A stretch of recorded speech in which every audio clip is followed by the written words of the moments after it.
My name is Mark Allen Young, and I'm a sculptor, and I've been doing metal sculpture for 50 years.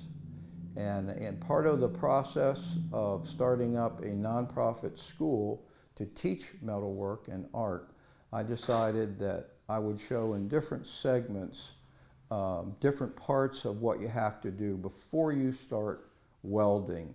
This particular tape and other segments will show how to weld, and that's a beginning phase to me of what people have asked me to show them in lessons and classes and different museums that I've taught at over this time.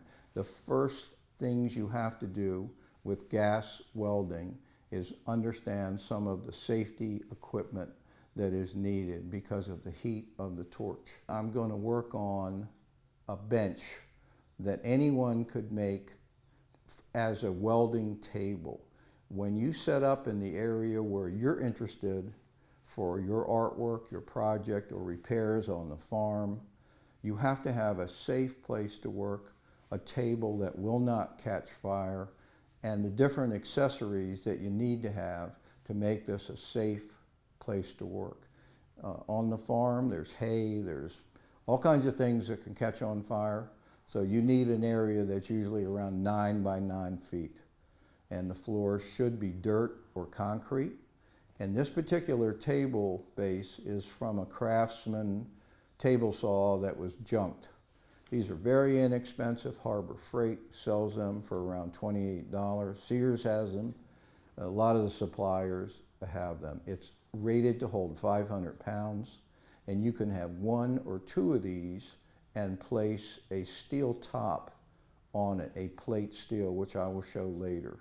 But the base, because it's bolted together, in order for it to have stability, I'm going to weld the corners so it cannot buckle. And that's what I'm going to do now.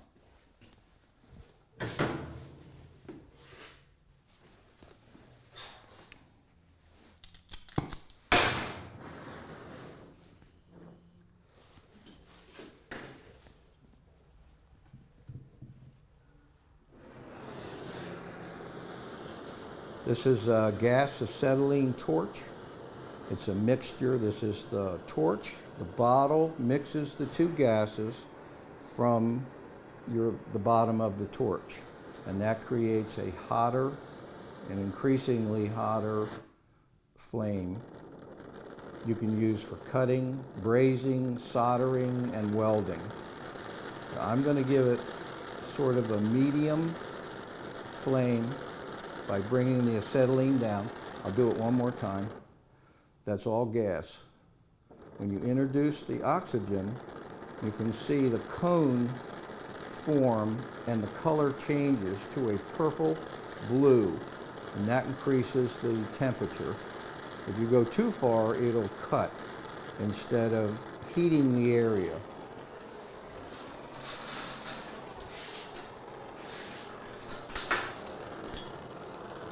These are brass brazing rods, and these are available at most of the welding supply stores.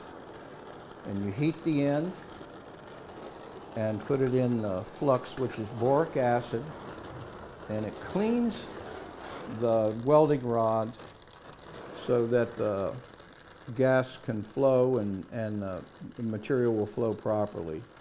Typically, when you're trying to braze as opposed to welding, welding is usually using the same material, steel to steel or aluminum.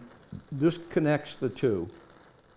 This creates a bond, and what you try to do is to heat the area up to an orange color so that the metal will flow. You don't want to burn it, you don't want to melt it, and different materials will act differently, so you have to sort of practice as you do this more and more, especially on repairs.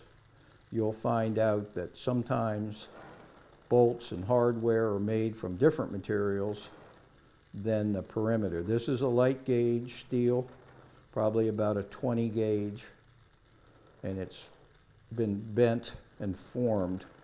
Now you can see that's got a pretty good color to it.